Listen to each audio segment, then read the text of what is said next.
राज्य विधानसभा चुनाव को लेकर भाजपा ने कमर कसते हुए जोर शोर से प्रचार प्रसार में अपनी ताकत झोंकनी शुरू कर दिया है। मध्य प्रदेश के गृह मंत्री डॉक्टर नरोत्तम मिश्रा ने शुक्रवार 29 जनवरी को अंडाल मोड़ में चाय पर चर्चा के दौरान बंगाल की मौजूदा टीएमसी सरकार पर निशाना साधते हुए कहा कि जिस राज्य में कोयला, बालू, जमीन का सिंडिकेट का शासन चलता हो, माफियों का दबदबा हो, उस राज्य मुख्यमंत्री हमारे देश की यशस्वी प्रधानमंत्री और गृह मंत्री से लाल किला घटना के बाद इस्तीफा मांग रही है। जेएनयू में देश विरोधी नारों के समर्थन करने वाली सेना द्वारा पाकिस्तान को सबक सिखाने के बाद उस पर अंगुली उठाने वाली मुख्यमंत्री को पहले अपनी गद्दी को छोड़ना चाहिए था, लेकिन राज्य की नेत्री ने बंगाल को गर्त में धकेलने कार्य कर रही है।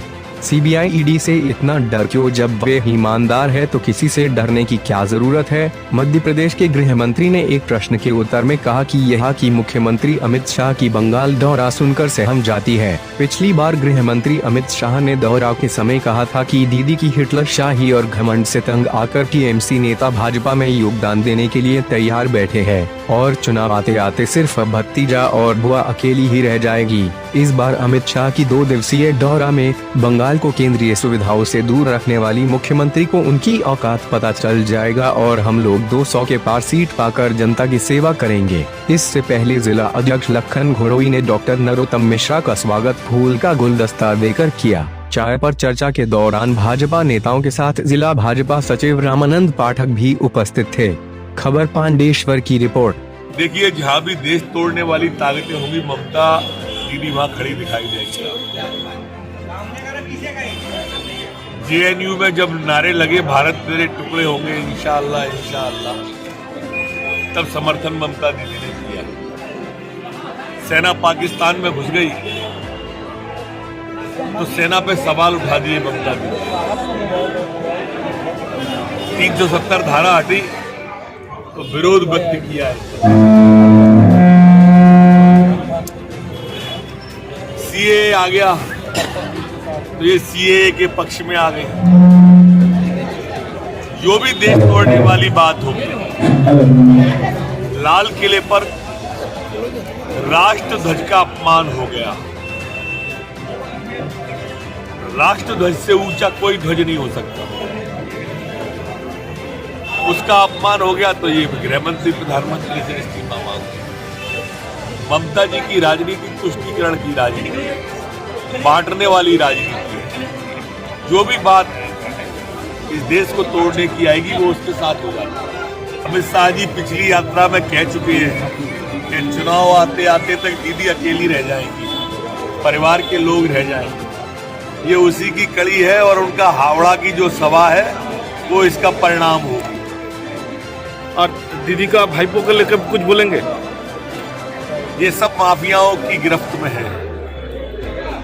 पश्चिम बंगाल में माफियाओं का राज चल रहा है। सरकार नाम की चीज नहीं है। कोल माफिया, बालू माफिया, दारू माफिया, भू माफिया, पूरे कहीं हमारे प्रदेशों में लव जिहाद चलता है, यहाँ लैंड जिहाद चल रहा है। यहाँ पर लैंड यूज चेंज कराते हैं, किसान की भूमि को आवासी करा लेते हैं, किसान की भूमि को कमर्शियल करा लेते हैं और फिर बेचते रहते हैं तृणमूल के नेता, तृणमूल के मंत्री, तृणमूल के विधायक। विधानसभा में ममता जी ने ये जो बिल है केंद्रीय सरकार का, इसके विपक्ष में प्रस्ताव लाया है। जो भी राष्ट्र हित की बात होगी उसके खिलाफ ममता जी रहेगी, क्योंकि ममता जी घुसपैठियों का समर्थन करती है। ममता जी देश के बाहर की बातों का समर्थन करती है। ये उनकी सोच है और तुष्टीकरण की राजनीति है, उनकी वोट बैंक की राजनीति है। इसलिए राष्ट्र हित की हर बात का वो विरोध करते हैं।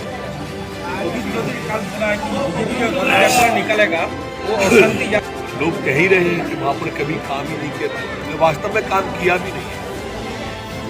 सड़क मिलती नहीं है वहाँ, सीवेज की कोई व्यवस्था नहीं, ड्रेनेज की कोई व्यवस्था नहीं। केंद्र की योजनाएं वहाँ पे फलीभूत हो नहीं रही। केंद्र सरकार की स्थिति ये है कि न तो प्रधानमंत्री आवास आ रहे हैं, खाद्यान्न उनके लोगों के नाम पे आ गया, लॉकडाउन का पूरा खाद्यान्न वो खा के चले गए। हमारी जो स्वास्थ्य की योजना है 5 लाख रुपया तक की आयुष्मान योजना, उस तक का तो पश्चिम बंगाल में लागू किया नहीं।